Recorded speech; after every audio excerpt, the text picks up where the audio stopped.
முருகப்பெருமானுடைய ஒரு நல்ல சிறப்பு நாள் அப்படிங்கிறது சஷ்டி. சஷ்டி இன்று, அதுவும் செவ்வாய்க்கிழமை வந்திருக்கு.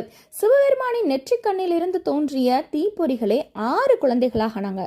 இந்த 6 குழந்தைகளை எடுத்து வளர்த்த கார்த்திகை பெண்களை பத்தி நமக்கு தெரியும். சிவபெருமான் கார்த்திகை நட்சத்திரங்களாக அவங்கள மாத்தினாரு.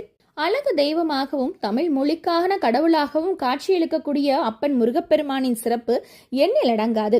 குன்றிலிருக்கும் இடமெல்லாம் குமரன் இருப்பான் அப்படிங்கிறது பழமொழியாக இருந்தாலும், முருகன் என்று நம்ம நினைச்சாலே போதும் ஓடோடி வந்து உதவி செய்வதில் அப்பன் முருகப்பெருமான் சிறு குழந்தை போலதான். முருகப்பெருமான் நினைத்த இடத்தில் நினைத்த மாத்திரத்தில் வருவார் அப்படிங்கிறதுக்கு ஒரு அழகான எடுத்துக்காட்டு இலங்கையில கதிர்காமம் என்றிங்க ஊர்ல முருகப்பெருமானை திரையில் வள்ளி தேவானையுடன் கந்தன் ஓவியமாக வரைஞ்சிருக்காங்களாம்.